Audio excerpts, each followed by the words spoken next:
बाघ और लड़के की कहानी। एक समय की बात है। एक गांव के पास एक घना जंगल था। उस जंगल में एक खूंखार बाघ रहता था। गांव के लोग जंगल के पास जाने से डरते थे, क्योंकि उन्हें बाघ का खौफ था। लेकिन एक दिन गांव का एक नन्हा लड़का राजू खेलने के लिए जंगल की ओर चला गया। राजू बहादुर था, लेकिन उसे बाघ के बारे में कुछ पता नहीं था।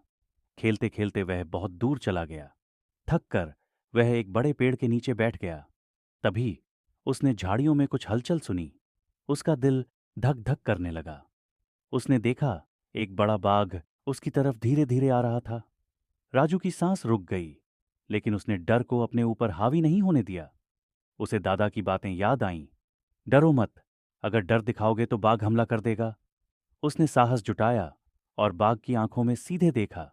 बाघ उसके करीब आ गया था, लेकिन आश्चर्यजनक रूप से बाघ ठहर गया। राजू ने सोचा, क्या बाघ मुझसे डर रहा है? उसने धीरे से कहा, तुम मुझसे मत डरना, मैं तुम्हें नुकसान नहीं पहुंचाऊंगा। उसकी आवाज में आत्मविश्वास था। बाघ, जो इंसानों से हमेशा डराने वाला माना जाता था, राजू के साहस को देखकर हैरान रह गया। उसने धीरे धीरे अपनी पूंछ हिलाई और फिर बिना कुछ कहे जंगल की ओर वापस चला गया। राजू ने राहत की सांस ली और गांव की तरफ दौड़ पड़ा। गांव पहुंचकर जब राजू ने सबको अपनी कहानी सुनाई, तो सब दंग रह गए। लोग बोले, वाकई यह तो बहादुरी की मिसाल है। उस दिन से राजू गांव का सबसे बहादुर लड़का बन गया।